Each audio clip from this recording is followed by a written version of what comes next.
Hello students, this is the first video for my Intro to Lit class. I know there are 6 of you presently enrolled and 4 coming to class, so I hope at least 4 of you are able to continue with this format.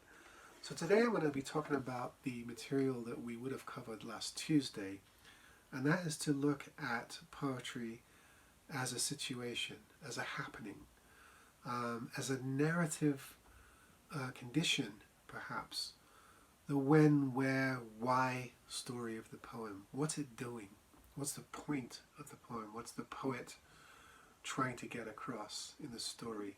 This gets us away from the technical stuff we went through last week with rhyme and language and gets back to the nitty-gritty, if you like, of each poem.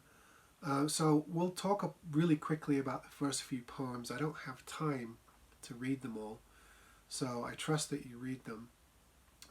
And then I might ask you to analyze 1 or 2 of them via D2L towards the end of the video.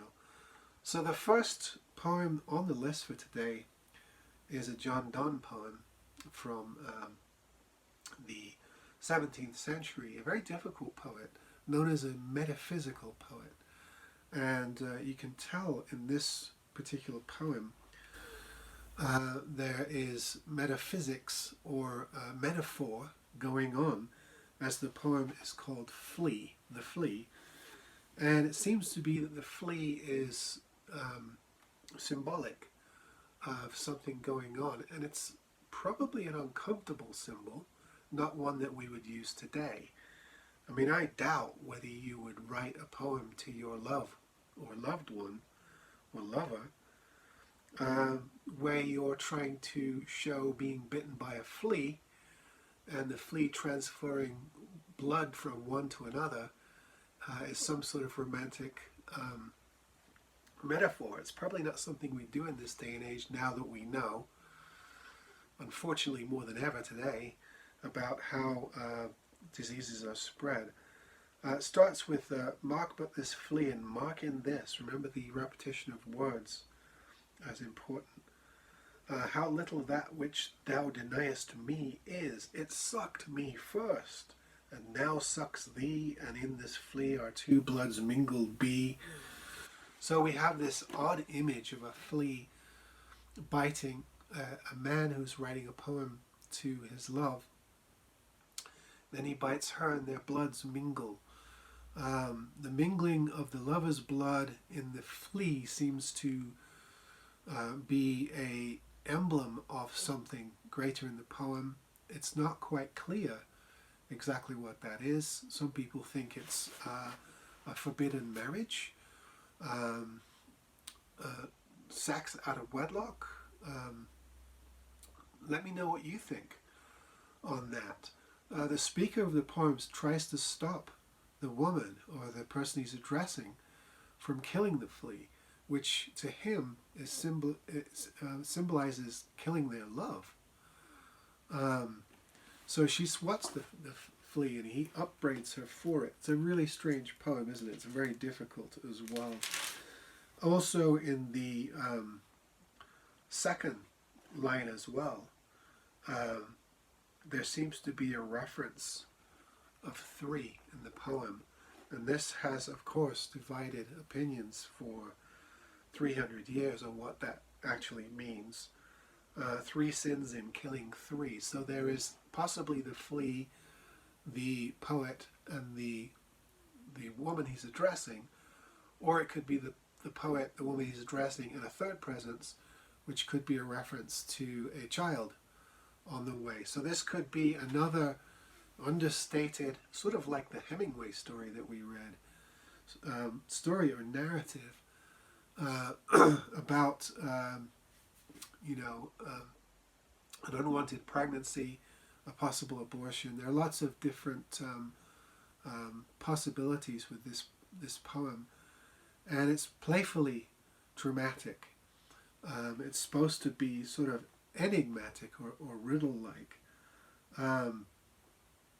and it sort of ends with the flea as well as begins with the flea. So the flea is this image all the way through the poem.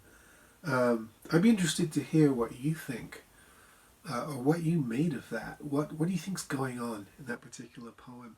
When we get to the Andrew Marvell poem, which is the very next poem in the textbook on page 808, it's very clear what's going on. This is often known as a carpe diem poem, or seize the day poem.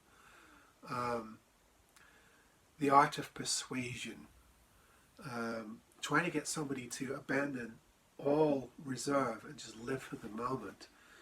And it's always seen in that positive light, but if you read the poem very carefully, there's almost a sinister quality to it as well. It's very clear what the speaker wants. Had we but willed enough and time, this coyness, this shyness, lady were no crime. We could do all these things. If we had the time to court and date and be romantically inclined, we could sit down by the Ganges side. We could do all these things in the poem.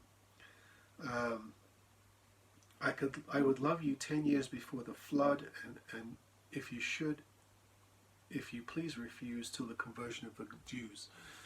Basically, I would love you forever. These are sort of playful references to things that are just not going to happen, or at least at the end times. And then it gets sort of graphic. My vegetable love would grow. And yes, it probably means what it suggests it means. And then it goes into sort of almost like a Song of Songs or Song of Solomon, adoration of a human body, 200 years to adore each breast, 30,000 for the rest, all that kind of stuff. And it goes through a litany of things that they could do had they the time to do them. But in the end, he's trying to press his point. And of course, his point, is the rudest point you could imagine. Let us sport. The word sport is interesting. While we may. Let us like amorous birds of prey. Almost a violent reference there. Let us roll all our strength up on all our sweetness into one bowl. Yeah, everything is leading to immediate sexual union in this poem.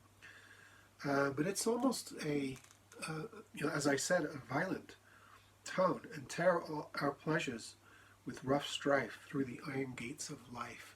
Almost like he wants to tear through her chastity. And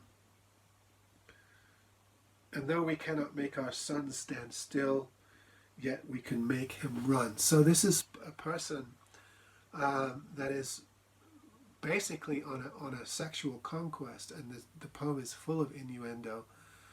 There's a lot of exaggeration and hyperbole, reference to the worms,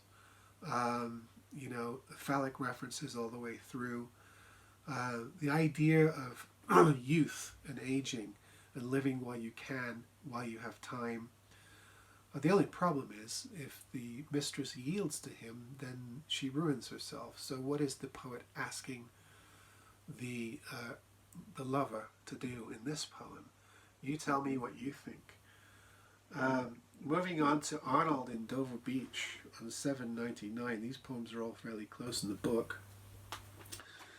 This is a completely different poem, moving to the 19th century, the late Romantic or Victorian era poetry. So it's a very different sounding poem, not as structured as the ones before. And it's almost a bleak poem in many ways. This is something that I would like you to perhaps look at for yourselves. The sea is calm tonight, the tide is full, the moon lies fair. You have this view of the coast looking across the English Channel to the French coast, and a sort of dwelling on the physical attributes, the pebbles which are drawing back and forth. It's a shingle beach, you know, it's a pebble beach. You know, the rhythm of life. But in the end, you sort of get that note about the loss of religion and faith. A call to the window. Again, this is an address to a lover or somebody who's with him. The sea of faith was once too at the full and round earth's shore lay like the folds of a bright girdle furled. But now I only hear the melancholy long withdrawing roar, retreating to the breath of the night wind.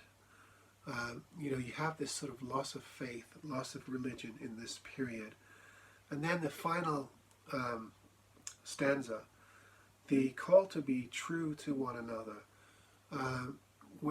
When everything is uncertain and the beliefs of people have changed, all you have really is your immediate relationships and living in the moment, which is sort of what we were railing against in the last poem, but it's here, it's a different context.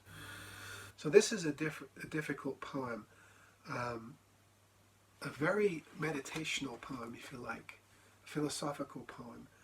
I'd love to get your thoughts on that. The last, because I'm running out of time, I can only do 15-minute videos to start with. Why don't you look at Because I Would Not Stop for Death on your own and tell me what you think is going on in that video, and then the Hopkins Pied Beauty poem. Tell me what's going on in that poem in a response on D2L. Lastly, the poem on 861, which is the 861, which is the Red Wheelbarrow. I just want to ask you this question. Here's the poem, the Red Wheelbarrow. So much depends upon a red wheelbarrow glazed with rainwater beside the white chickens. That's it. Why do you think that poem caused such a consternation in 1923? Why did that divide the academic community? Why do you think? It sounds like an innocuous poem, doesn't it? What is so controversial about that? Tell me what you think. So send me just a quick response message on D2L. Tell me what you think any of the poems meant to you as you read them. Do a quick analysis of Pied Beauty by Hopkins and also the Emily Dickinson poem. And tell me why you think this short little poem is so controversial. All right, and I'll be back with a second. I was hoping to get it all in one, but I'll be back with a second video on the rest of this week's material. See you then.